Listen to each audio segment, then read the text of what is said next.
أعوذ بالله من الشيطان الرجيم. بسم الله الرحمن الرحيم. ما في حركات سبيا وان قدومي بيضة. أعوذ بالله من الشيطان الرجيم. بسم الله الرحمن الرحيم. الحمد لله والصلاة والسلام على رسول الله وعلى آله وصحبه ومن والاه. We thank Allah subhanahu wa ta'ala.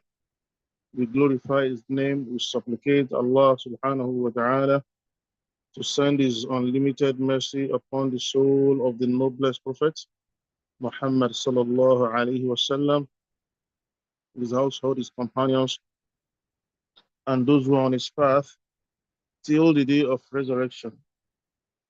Assalamu alaikum wa rahmatullahi wa barakatuh. Wa alaikum assalam wa rahmatullahi wa barakatuh. Today we want to talk about another sunnah of nikah. Continuation from where we stopped. Another sunnah of nikah, which is a takhfiful mahar. Takhfiful mahar. What did we mean by takhfiful mahar? Is to make dowry or sadaq easy for the bearer. Assalamu alaikum wa rahmatullahi wa barakatuh. Wa alaikum salam wa rahmatullahi wa barakatuh.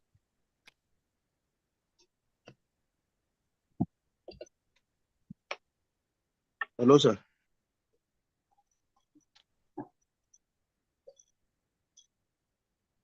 Hello.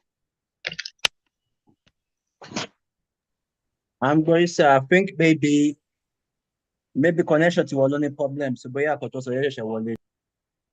Okay. So, takhfiful mahar. What do you mean by takhfiful mahar in sunnah, in nikah, is to make the payment of dowry, or let me say sadaq, easy for the bearer. Yeah, it has to be made easy.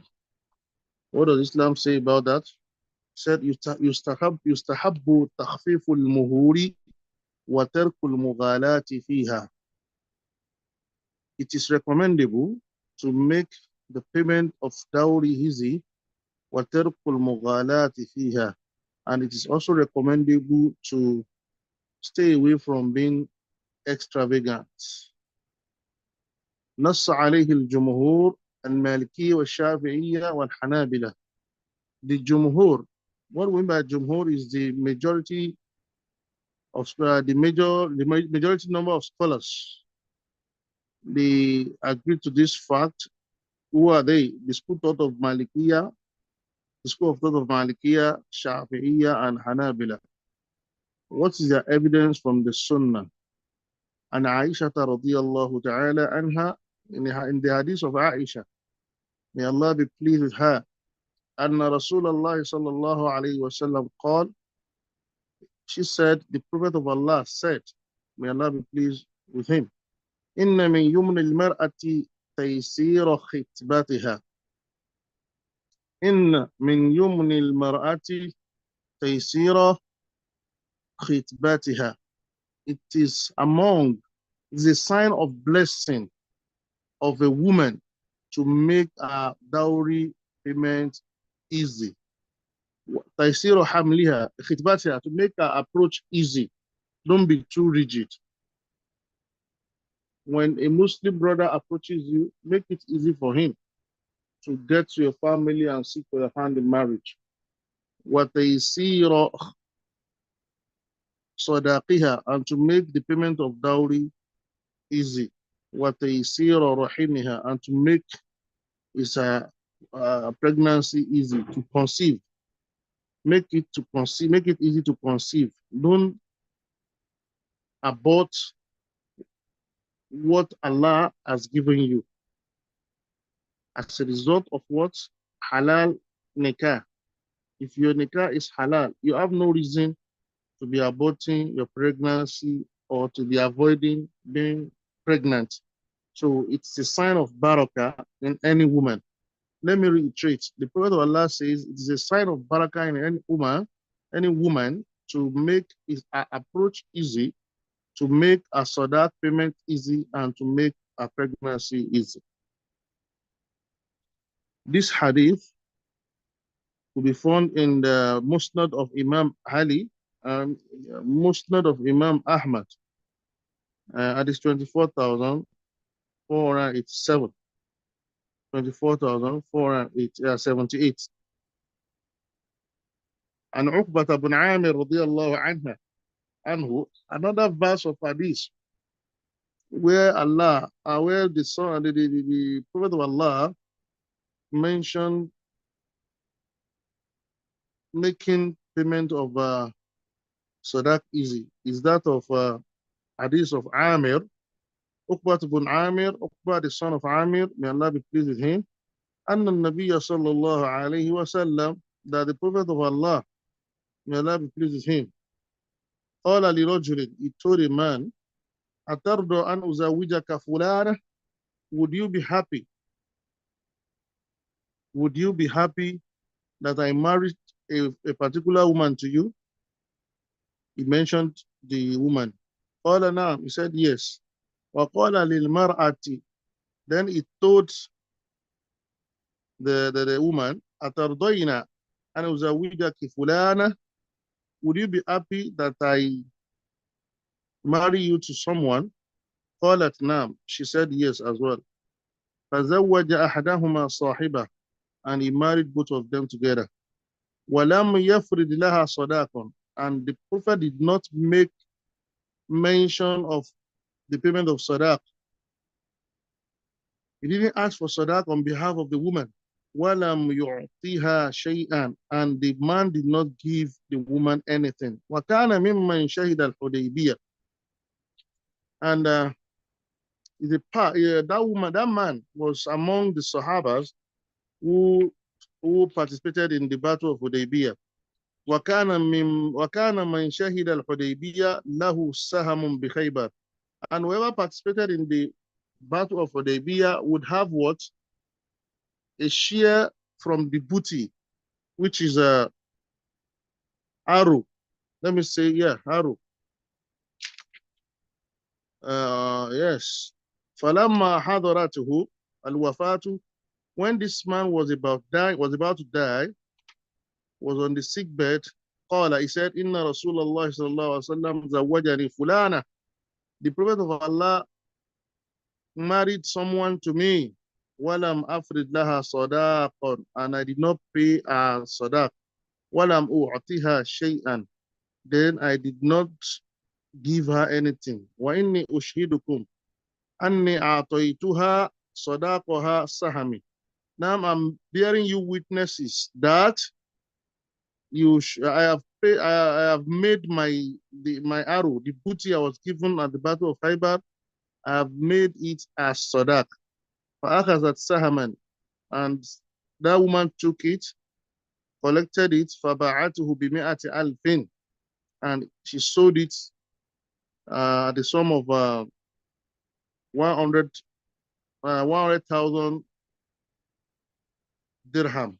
قال, then Amir said, Uqbat bin Amir said, قال رسول الله صلى الله عليه وسلم, the Prophet of Allah said, خير الصداق أيساره, the most blessed of sadaq is the one that is made easy. Hope we got this hadith. نعم. So what we are trying to say is that I've been reiterating it, that long list of usually written by the groom's family, bride's family, to the groom's family to be paid, is just a display of cultural, let me say, affinity. I don't want to use negative words, because if it is easy for the brides, for the groom's family to pay, they can. But if it will cause a hiccup, then it should be abolished totally. A display of cultural, what was it called, difficulty, cultural intolerance, And this is very far from the dictations of Islam. So it shows that making payment of sadaq easy makes it, shows that the woman is blessed. And Abi Hurairah radiallahu anhu. Another hadith, another evidence from Abu Hurairah. جاء رجل إلى النبي صلى الله عليه وسلم. He said, a man came to the Prophet of Allah, may Allah be pleased with him. فقال إني تزوجت امرأة من الأنصار. And he said, I married one woman from the Ansar. And when we are talking about Ansar, those are the people who received the Prophet of Allah in Medina. They are not Meccans. They are people of Medina. They received and supported the project, the da'wah of Prophet Muhammad sallallahu alayhi wa sallam. فقال النبي صلى الله عليه وسلم هل نظرت إليها. The Prophet now told him that, have you looked at her?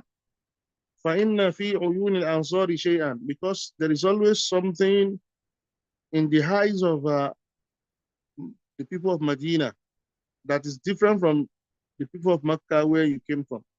قال نظرت إليها. The man said, yeah, I've taken a look at her. قال على كم تزوجتها. How much did you not give her as sadaq? قال على 4 أواقي. I gave her 4,000.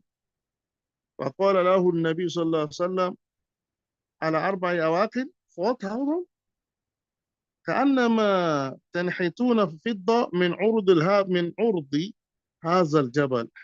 It is like you guys are mining precious stone from these mountains. ما عندنا ما نعطيك. We don't have what to give you. ولكن عسى أن نبعثك في بعث تصيب منه. But we might send you on an errand that might fetch you that kind of money. قال فبعث بعثا إلى بني عبس بعث ذلك الرجل فيهم. And he sent that guy on an errand that fetched him that money. So what do we want to deduce from this is that it amazes the Prophet. It amazed him that one could pay such exorbitant price of money on the woman. So it is always a thing of joy to the Prophet not to make the payment of sadaq difficult. So far, every other requirement has been met or fulfilled. So, what is the evidence here? Al-hadithu fihi دلالة على كراهة إكثار المهر بالنسبة إلى حال الزوج. The evidence is that the Prophet frowned at making sadaq payment difficult concerning the situation of the groom. So you can see that Prophet said that we can't afford that, but we can give you an assignment from which you can fetch that money. You can regain that money. So another sunnah of nikah is al-khutbatu qabla aqd al-nikah. Al-khutbatu qabla aqd al-nikah. To make what? To make a statement, official statement, before the tie of nikah is tied. Is before the nikah is tied. Yustahabbu an yaqduma aqd al-nikah khutbatun. It is made mustahabbu, recommendable, to precede aqdun nikah with a speech. And the first school of thoughts agree to this fact. And what is their evidence? The evidence is not far-fetched from the hadith of Abdullah ibn Mas'ud. He said, Allamana Rasulullah sallallahu alayhi wa sallam khutbat al-haja.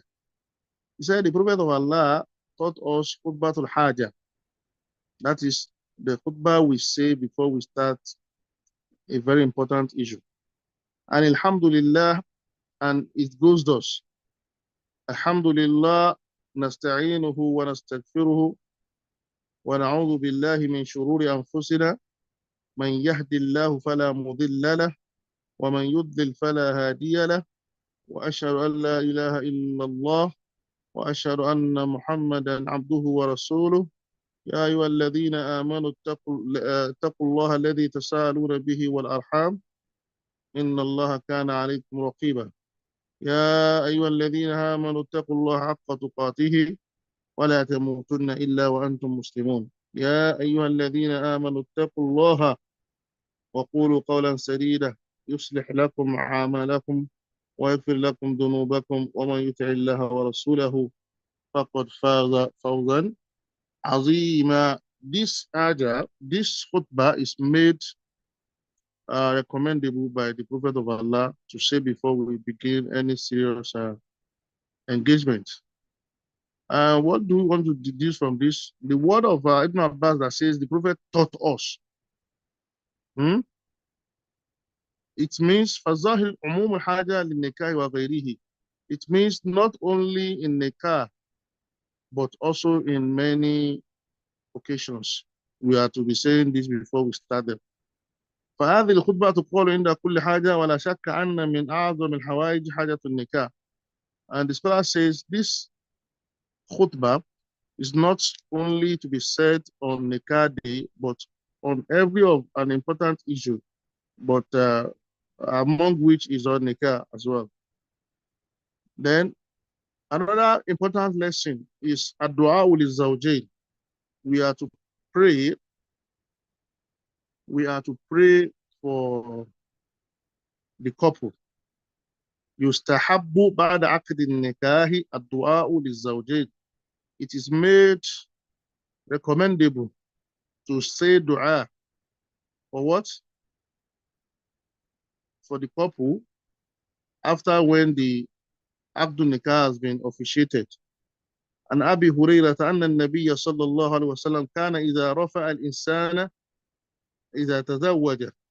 Then Abu Hurairah said, the Prophet of Allah, may Allah be pleased with him, used to pray for anybody who gets married by saying, Barakallahu laka, Allah will bless you. Wa baraka alayka, Allah will increase his blessings upon you. Wa jama'a baynakuma fi khair, and Allah would bring you together upon righteousness. So that is the prayer he used to say for the newly wedded couple. Barakallahu laka wa baraka alayka wa jama'a baynakuma fi khair. May Allah bless you. May Allah's blessings be upon you. Wa jama'a baynakuma fi khair. May he bring you together upon righteousness. So another important lesson or sunnah of nikah is ad-du'a inda dukhul ala zawja. To pray on what? Before making love with one's wife. Yustahabbu min az-zawji ad-du'a inda dukhul. It is made recommendable to say this prayer when couple are to meet in the other room. But before that, it is recommendable for the husband to say this prayer upon his newly wedded wife. And Amr ibn Shu'aib, the hadith of Amr, the son of Shu'aib, and Abihi that was reported to him by his father, and Jaddihi that was reported to his father by his grandfather, and the Nabi sallallahu alaihi wasallam. From the Prophet, they heard it from the Prophet say, إِذَا تَزَوَّجَ أَحَدُكُمْ مُرَأَةً أَوْ اشْتَرَى خَادِمًا. Whenever any of you gets married to a woman or buys a servant, فَلْيَقُلْ, is upon him to say, Allahumma inni as'aluka khayraha. Oh Allah, I seek from you a goodness. Wa khayra ma jabaltaha alayhi, and the goodness upon which you created her. Wa a'udhu bika min sharriha. I seek refuge from you. I seek refuge from you, with you from is what? From bad conduct. وَمِنْ شَرِّ مَا جَبَلْتَهَا عَلَيْهِ, and the bad conduct on which he was created. وَإِذَا اشْتَرَى بَعِيرًا, he said, if any one of you buys what? A camel, فَلْيَأْخُذْ بِذَرْوَةِ سَنَامِهِ, he should touch the forehead, فَلْيَقُلْ مِثْلَ ذَلِكَ, and say the same thing. That is why when any of my allies buy car and they bring it to me, I will tell them to lay their hands on the forehead, on the bonnet, and I will say this prayer.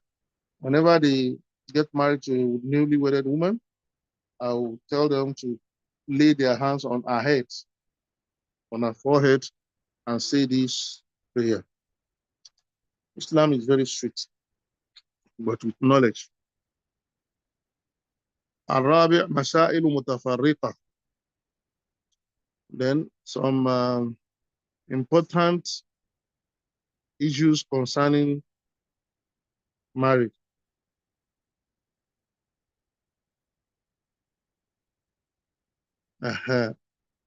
الزواج السوري, marrying for a purpose, for a worldly purpose.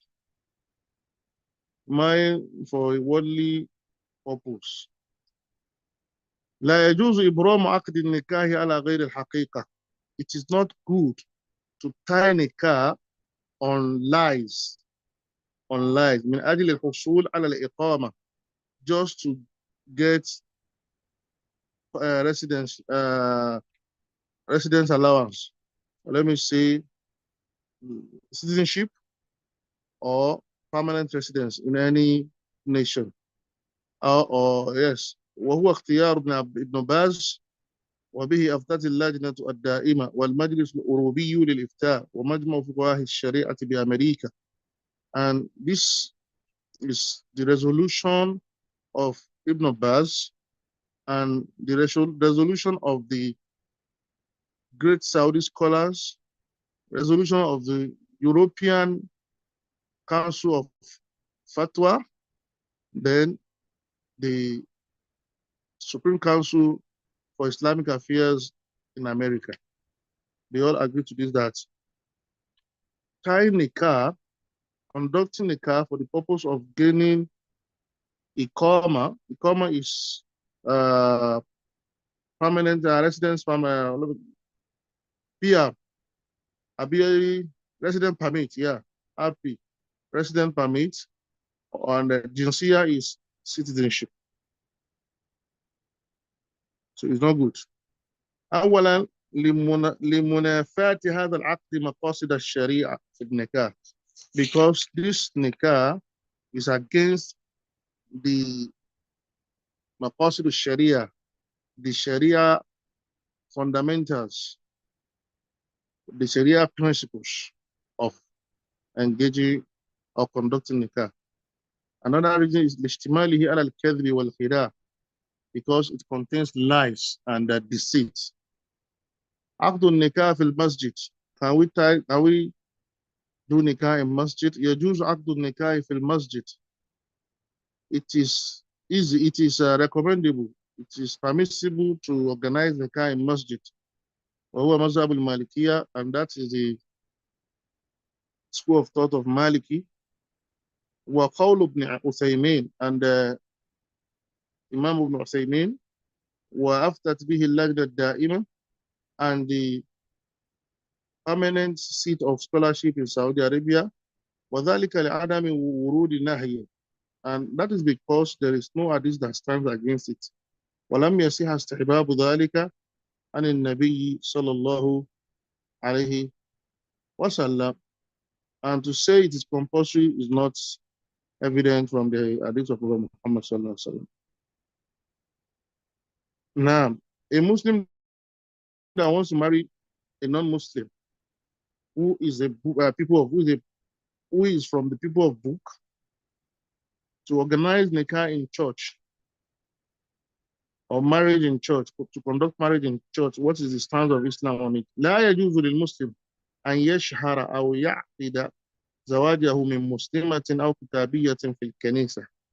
It is not permissible for any Muslim to deem it fit to organize a marriage, a wedding ceremony, or a nikah, so to say, in church, whether with a Muslim or with a non-Muslim. ولو كان ذلك بعد الزواج بها, even if it is after one has got married to her, it is not permissible to organize programs in the church. نصت على ذلك اللجنة الداعمة بالسعودية. The permanent seat of the scholars in Saudi Arabia agreed to this. وذلك لما فيه من مشابهة النصارى في شعار زواجهم. And the reason is that it makes it look like one is among them is a Christian, or one has subscribed to their views of or let me say their ways of life. وتنظيم مشاعرهم, and one is also being keen into their lifestyle.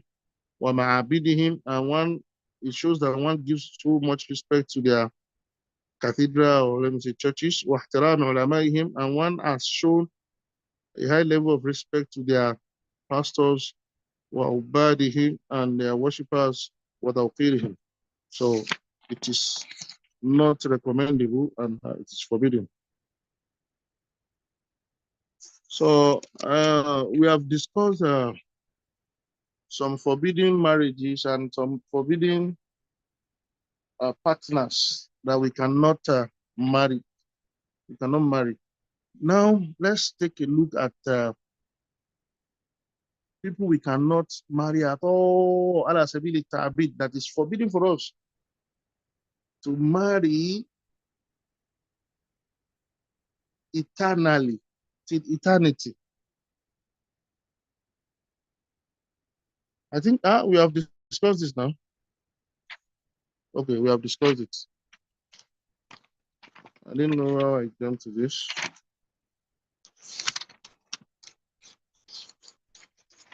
We have discussed this. Let me see, do we have questions?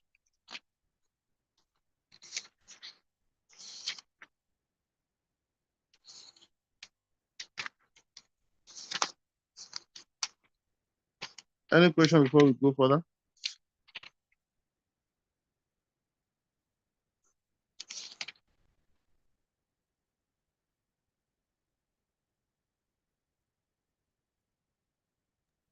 I know if there's any, sir. Let's proceed, inshallah. Okay. Ashurutu. Okay, we have discussed this. I was deceived by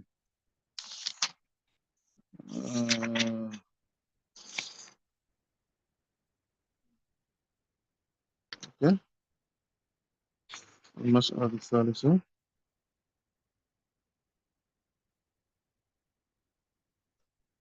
Now,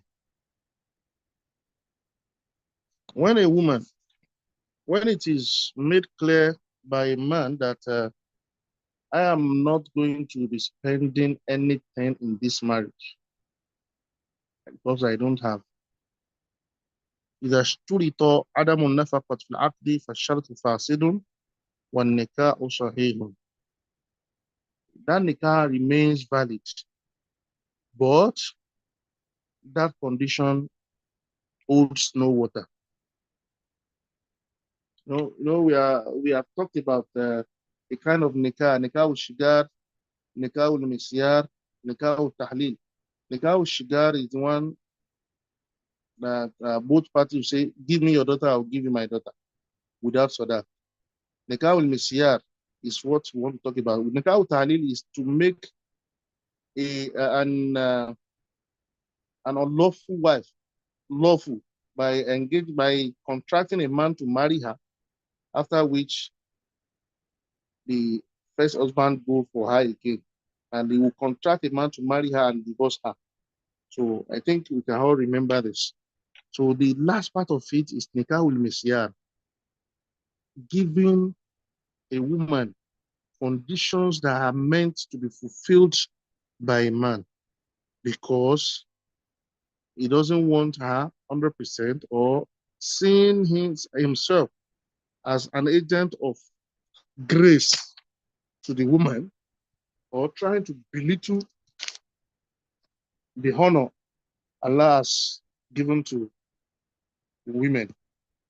If a man says, I am not going to pay anything, I'm not going to be responsible for any expenses in this house, can that nikah hold? Yes, the nikah holds, but the nikah stands, but the condition does not stand because Allah has made it clear that man is responsible for the expenses of women. If you are not given by Allah, that does not mean you should make it a condition that she's going to be the one taking care of the responsibilities. No.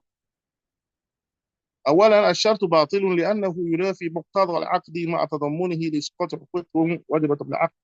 أنه يصح النكاح لكون العقد لا يبطل بالعوض الفاسد. نعم I've explained that. حكم اشتراط عدم الوطي في العقد. Can it be a condition that we are married to each other but there's nothing like sex between us? إذا اشترط عدم الوطي في العقد فالشرط باطل.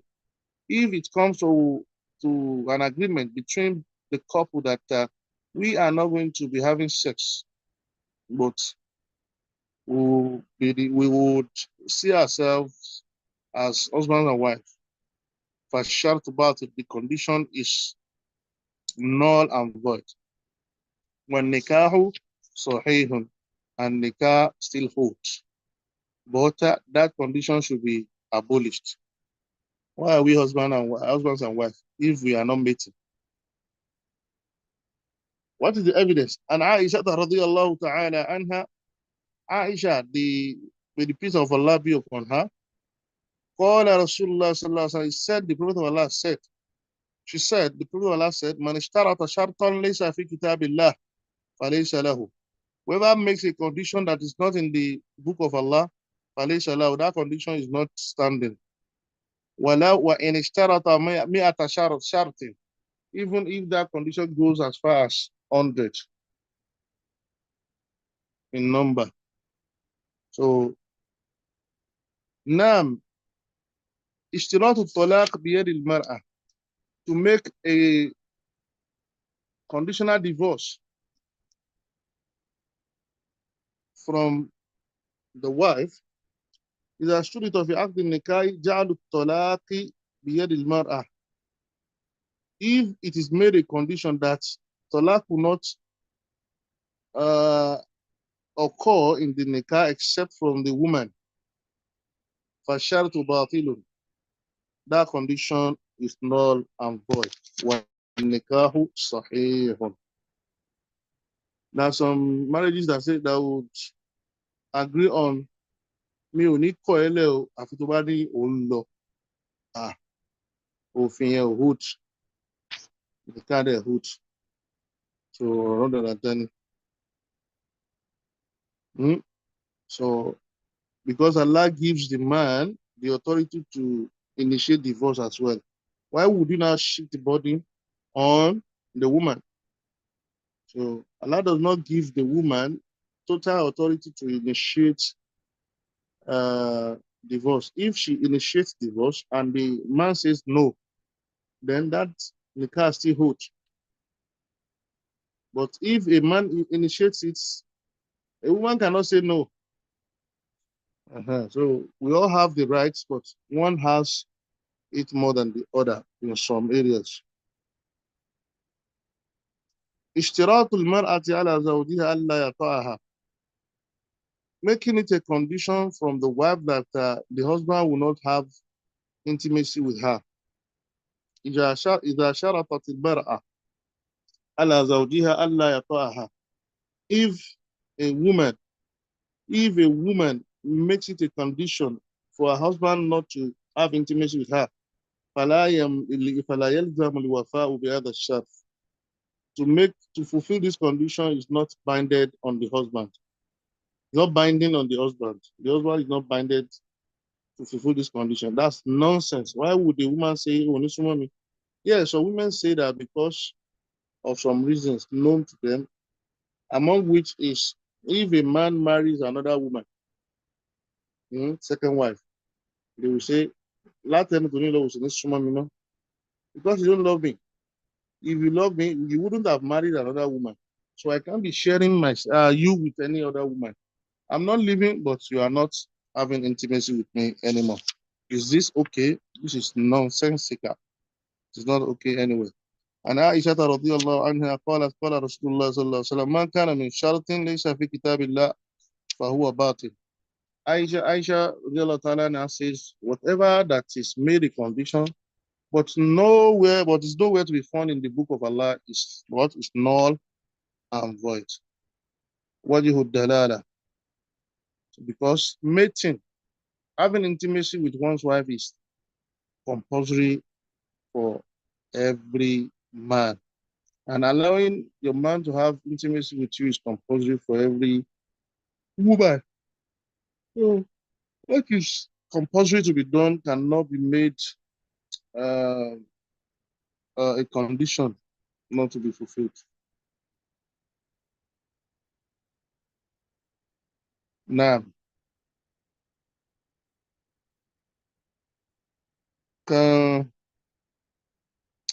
let's discuss this. Having what al-wasmat wa naqisa.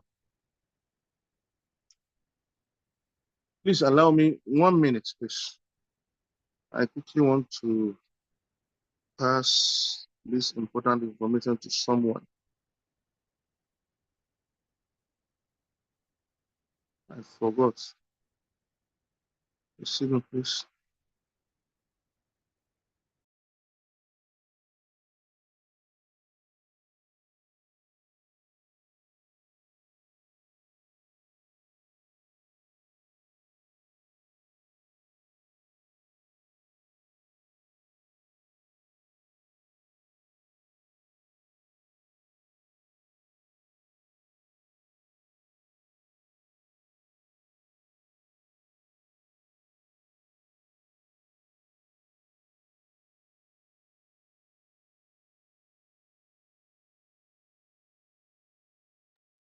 Oh, sorry. Let's quickly talk about those deficiencies in marriage, deficiencies in the couple that make couple to be attractive to each other. So Islam says يرد الزوجان بالعيب سواء كانت العيوب مما يشترك في الزوجين. It is permissible to reject or to put a stop to a marriage in which both couples are not attracted or attractive to each other. مما يخص كل واحد منهما عن الآخر. Whether it is found in one of them or in both of them. And then this is what the Malikiya school of thought says. لأن العيب قد يمنع الوطأ, because that deficiency could cause lack of intimacy. كالجب والعنة. Al-jabbu is what? Is a kind of deficiency in a woman. Eh? Not a deficiency that it is always on the, let me say, breast. If a woman does not have breast, it is called al-jabbu. And al-unna means lack of intimacy power. If a man cannot, let me say impotency, impotency is unna. A woman is lacking breast, while the man is also an impotent. لأن العيب يوجب النفرة بين الزوجين, because this takes away the attractiveness in both of them. ولا يحصل به مقصود النكاح من الرحمة والمودة. And nikah, the issue of nikah is not what to be less attractive to each other. It is to make one another, each other attractive to each other. Now, there are some minor deficiencies, and لا يرد النكاح بالعيوب الصغيرة. Minor deficiencies are not qualified to put a stop to nikah. أولا من الإجماع, and this is let us see the evidences from the consensus of scholars. لأن العيب الصغيرة, the إجماع says, okay. ثاني another evidence, لأن العيب الصغيرة لا يخل بعقد. Minor deficiency cannot untie nikah, and it does not give room for options. حكم التفريق لكونه خنثى. One of them is if one of the couple is an hermaphrodite. Al-khunsa al-mushkil, an hermaphrodite that is ambiguous, that whether he himself or she herself cannot identify which gender he or she belongs to, because both organs are functioning or are functional. He has a male organ and a female organ, and both are functional. So this thing is a serious deficiency that can put a stop to marriage, unless it is operated to halt one and make one functional. Then we'll know where the couple belongs to, whether female or a male.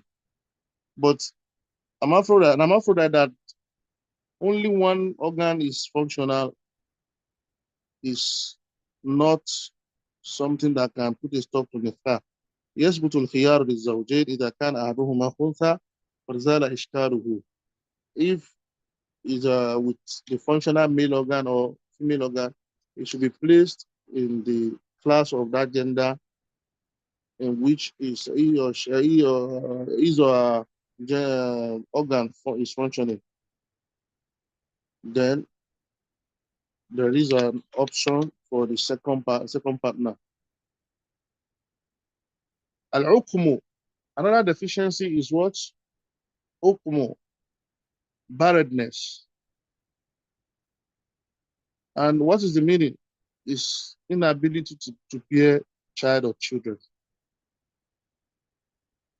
If a man is confirmed medically that he cannot impregnate a woman, or if a woman is diagnosed that she is having terminal barrenness, then one can put a stop to that nikah, that I'm not interested, because one of the primary aims of nikah is to bear children. But what is the stand of scholars here? اختلف العلماء في حكم التفريق بسبب العقم. Scholars are of different opinions concerning barrenness. Al-awwal, the first school says لا يعد العقم عيبا من الزوجين في الزوجين. Barrenness is not to be regarded as deficiency in any of the party. ولا يفسخ به النكاح, and nikah should not be separated or terminated because of barrenness in any side. وذلك لأن العقم لا يمنع الاستمتاع ولا يخشى تعديه, because being barren does not mean one will not enjoy intimacy. Doesn't affect anything than that child.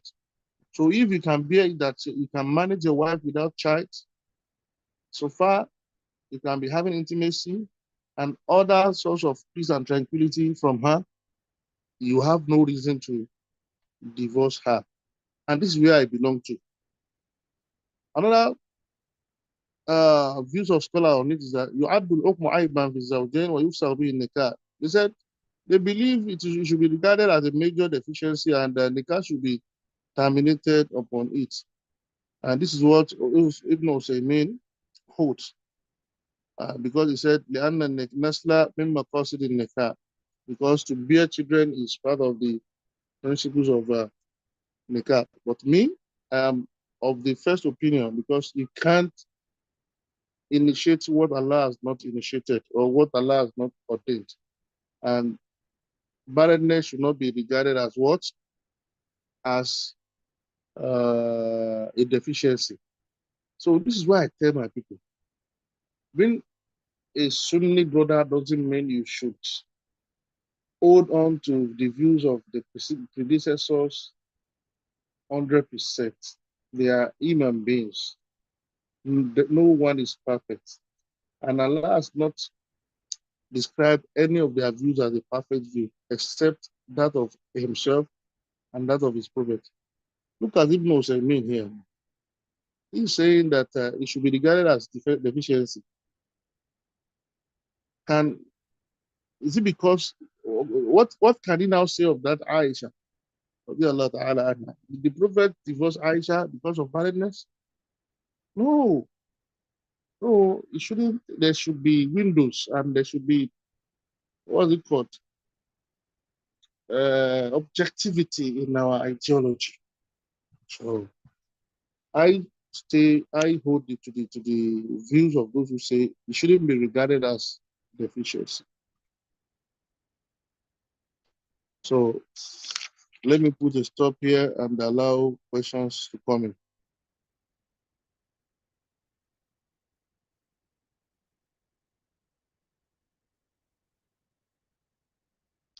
Hello? We can hear you, sir. I believe there should be questions because of a series of things we have discussed, but if no, I can continue. Yeah, you're right, sir. Jazakumullah khairan, sir, because to allow enough time for questions. So please, if you have any question, do raise your hand or type in the chat box. And again, it could be about anything, because I know some of us have not been with us throughout. We have started the topic of divorce to like for quite some time now. So, and I know there's been some episodes we've had that's been quite deep, and you know, a lot of questions that generated from there. So do not hesitate to ask. And it doesn't have to be about marriage, it can be about anything. So Bismillah. Assalamu alaikum wa rahmatullahi wa barakatuh. Wa alaikum assalam wa rahmatullahi wa barakatuh. So much, sir. I got two questions. One relates to today's topic and one is not. The first one, we've discussed so many issues about marriage, talaq, and so on. Now, the emphasis seems to be much on the side of men, the husband, how you can divorce, those conditions and so on. Is it also possible for the wife to say, okay, I want to file for divorce because of disability, not necessarily because the man cannot, the impotency, any other form of disability, say blindness, being deaf, paralysis, all sort of medical issue. That's the first question. The second one has to do with the issue of dream. Somebody had a dream about his teacher that in that dream, the teacher promised him for carrying out a particular task, which he actually completed in that dream. And in real life, he saw the teacher and he asked for and the teacher promised him in that dream that if he's able to complete that task, he will be rewarded. And in real life, he now saw the teacher and was accusing the teacher for his gift. What would be your position, sir? Thank you. Those two questions. The second question got me laugh. Why would someone be taking what he saw in the dream serious in the real life? That's absurd. That's let me say, it's childish. So, okay, let me see, what is the response of the teacher when he was accused by the student? It is actually life incident that happened in Saudi Arabia. I can share the link if anybody is interested. There are two versions of it. Before this particular incident, there was another student who accused a female head teacher of eating her in her dream.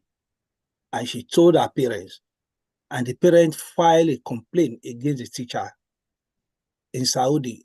Then the school set up an investigation panel to look into it, and outside the school period, or after the school, I don't know, I can't recall the name that is called. They now sent investigators come and listen to the pupil and the head teacher. And she now said, in my dream, I failed in one of my subjects, and the teacher had to hit me, which is against the Saudi law. But that particular case was dismissed. But in the first one that I raised, the teacher was appealed to give that boy the present, and he did. To beat that boy? To reward the boy that said had a dream about him, that the teacher promised him that if he's able to complete a particular task, he will be rewarded in his dream.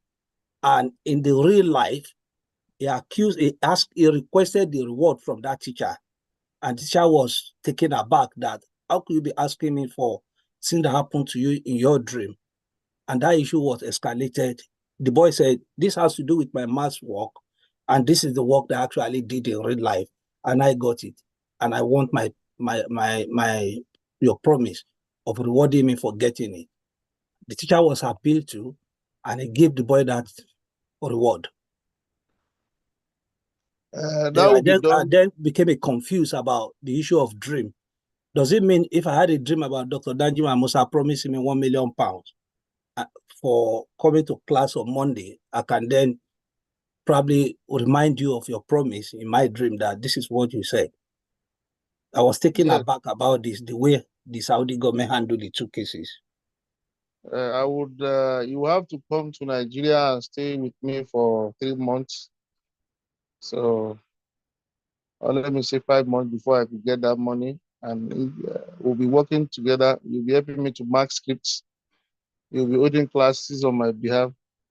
And I will be in the UK working for that money and sending back to you. So I don't think they did that. It is not found in Sharia. It holds no water. But they might do that just to encourage the student, because he actually did that thing and maybe he got it perfectly. So the school or the government can say, okay, let's reward him for doing this wonderful job. Not on the basis of that. Having a dream means what it means in the real life. Not at all. Not at all. Or would I say, because I have a dream that I was made a king by the crown prince of Saudi Arabia. Then I now go there and say, you have made me a king, so I have to be a king in Saudi. So it is absurd. It doesn't hold any water. And Islam does not attribute law based on dream, except if one is a Nabish, the prophet. It is only the prophet and those who came before him, the prophet that came before him, that if they have a dream, their dream means a law, or let me say a commandment from Allah. Example of that is what Ismail saw, Abraham saw, that he was slaughtering his son Ismail. He told Ismail, and Ismail knew the meaning of dreams to the prophet, and he told his dad that do what you have been commanded to do. You will see me as a patient child. I will run away. Come on, go and slaughter me. So that shows the prophets, if they have dream, their dream is a commandment or is a law. But none of us is given that grace to have a dream and make it a thing of reality. So, and the prophet has told us, whenever we have dreams, especially the one that frightens us, the ones that frighten us, we should recite Surah Al-Falaq on our right side and Surah Al-Nas on the left side, and we split. Then we'll ask Allah to make it a dream of goodness and to take away the calamity of that dream from us. So they will continue sleeping or we stand for prayer.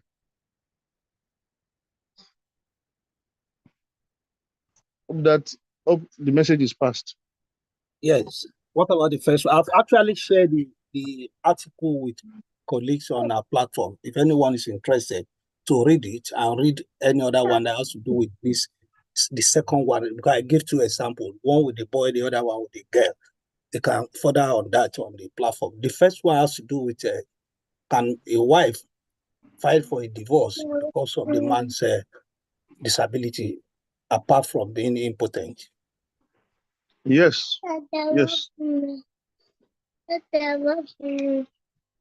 Anything that will cause chaos in marriage is to be avoided.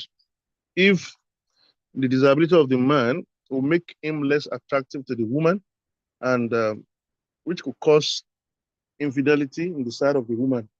So the woman has right to file for divorce and to be allowed to go to save that man from the danger of promiscuity. You know, when a woman starts to have extramarital affairs, it is dangerous to the man involved. So allow her go if she wants to go based on that. For sanity's sake.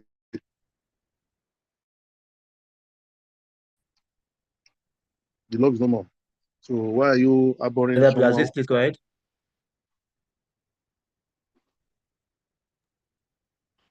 Thank you.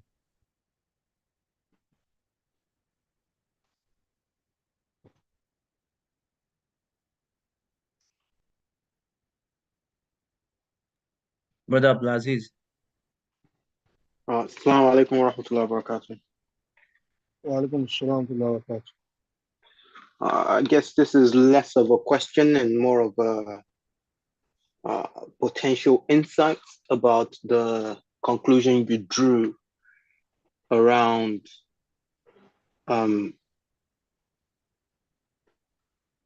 barrenness of ladies not necessarily being a cause for divorce. And I was just thinking maybe it's a function of the times some of our thought leaders lived in. One thing that is common at the time is the preservation of knowledge. In these days, you can say we have a lot of it, but congruent conservation of it may not be as apt or may not be as common, so to speak. So, and if we look at things historically, marrying lots of wives, an alternative, for example, to divorcing someone that's barren, is something that is becoming less and less common as the times went by. So maybe you can say that kind of judgment is more fit for the current times rather than the past, because as you said, it's not something practiced at the time of the prophet. It's not, it doesn't stop the intimacy. And if you really want children, you can say it was maybe easier to marry back then compared to now. So you can say maybe that's why some people stand on that judgment that you just divorce and go remarry, rather than just, continue with your intimacy. If you really need children, you can marry another wife. Yeah, I don't. My own stand remains that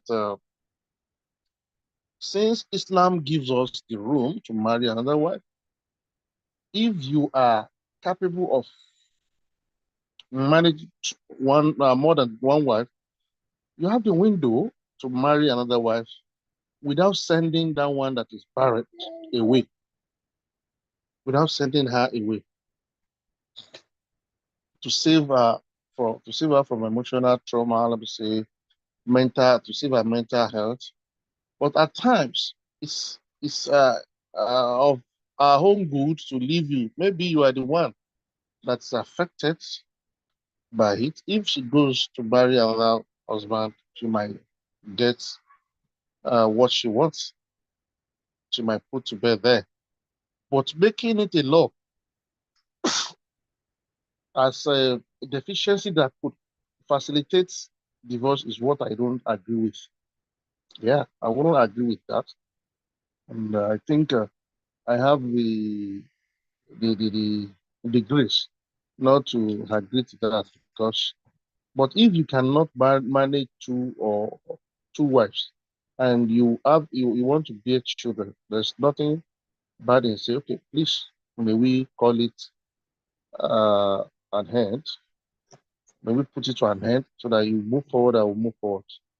We have instances of that, of such that after their departure, the husband marries another woman and she puts to bed for him, and the woman also married to another man and she puts to bed there.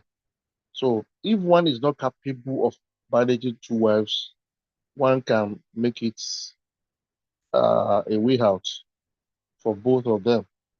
But if one can marry two wives and manage them well, I don't see it a reason for divorce. That's just it.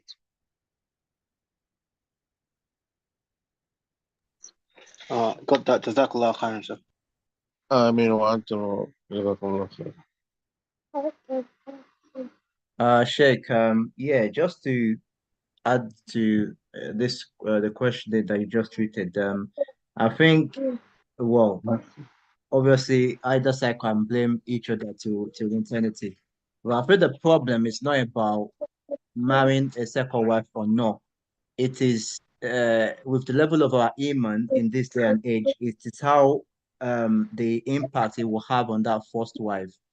In terms of children, because if even if there was no problem prior to having children in the house, once that a child comes into the house through the second wife, there's going to be a problem because she will feel like, I don't know, abandoned. The second wife might be using it against her. Even the husband, sometimes unknowingly, might be using that. And I mean, we have our fathers in the Yoruba land that do this a lot.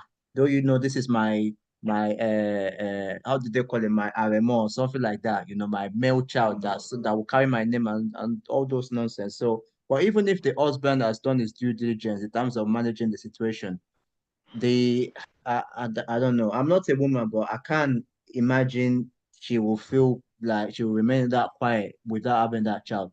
That will always be a remembrance to her, like a reminder rather, to her of her position in the house. So I think it's not a question of what the husband can handle or not. It's a question of emotional impact that it would have on the woman. And of course, the argument can be made that this is due to our own lack of iman or weak iman, maybe. But again, human would always be human. So yeah, I just wanted to add that uh, I think there are men that, well, obviously there are men that will don't do the justice, but I think there are men that can do it. But when you just think of what the impact of that woman, like what it can bring, and may even totally destroy the home, some wouldn't really do it. So, and I think, yes, I know divorce is detestable in the sight of Allah, but that might be the best position to just divorce her, to let her go, rather than live in a household with many children, none of them are hers. And even if they want to live harmoniously, where she will feel like they are children, the children will feel like she's their mom. The second wife may not really agree that, oh, there will always be that one thing. Maybe she cooks better. Maybe she does that, this, and she will then be using the children. Well, okay, fine. You can cook. That's all you know. You're more pretty. You're prettier. You can cook better, and so what? At least I'm the one that gave him children. So may Allah safeguard us from fitna, because it's a serious issue. It's a serious matter. But Allah Alam. Do we have there is still, any further question? even with that, even with that, Yeah. we cannot still say it should be made a reason for divorce without putting conditions. And the condition is clearly stated and simplified. That is simply stated that if the husband can manage both of them, not even the management means financial management, mental health management, and behavioral management, and every other thing that can make a home peaceful. And the peak of it all is iman from each party. Is the husband faithful enough with God? Does the wife that is barren have unshakable faith in Allah? Does the one who gives birth believes that Allah can do and undo? So iman is what we are to work upon. No matter, I know, no matter how serious we are about making iman firm in their hearts, women will still be women. But one is better than the other based on different situations. At times, if you divorce a wife because of barrenness, she might lose it totally in life. But if she's still with you, she will have an option. Me matter Roman ìfẹ́ mi ò ṣáà sọnù. Pẹ̀lẹ́ kan yá ju ìkan lọ. Kó mọ̀ lọ́mọ, kó mọ̀ lọ́kọ, àdánwò burúkú ni. Kó lọ́kọ, kó mọ̀ lọ́mọ, sì tún dá díẹ̀, yóò mọ̀ rí gbèsè lẹ́nu gbèsè sùúrù. Ọlọ́run ní máa ń ṣe nǹkan àìsàn náà kó bímọ. No, regardless of what the one that is having children will do, once you are standing by her, the load will be minimal on her. And once she's Islamically encouraged, that could be a source of building unshakable faith in her.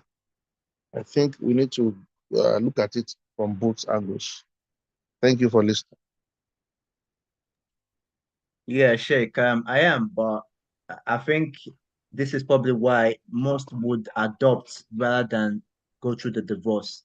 I mean, apart from the emotional wreck that would happen on both sides of the years of investment of love and that, I think and maybe it's wrong, but I think the impact that could bring to the home and stop, some will start to have regret that why did I even go through this? This is why many would actually rather just adopt children, in this day and age, rather than having I mean, there's a whole lot of other issues with marrying a second wife anyway, that that many men would fear for their life rather than do it. But yeah, I know you've said it quite simply, but I still think yeah, I think many would rather adopt rather than go through that, because it's just there's the life is too short, like they say.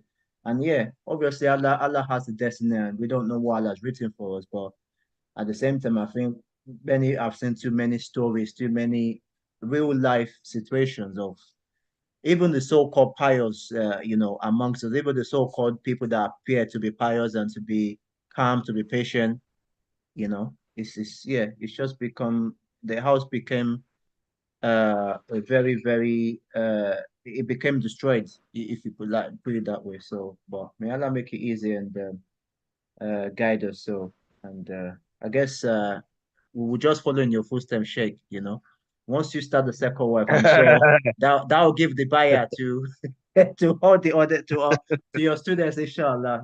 So given that you're learned and you're very learned, you know all the ins and outs of the fake of it. So you take the first step, and inshallah, I'm sure our fathers here are very ever ready to follow in your footsteps. Once we start send in the pound. You see. Once to start get number 2, me from 0, I'll go to 2 straight as well. Yeah, you don't know what my plan is for you. I'm bringing a wife for you in the summer, inshallah.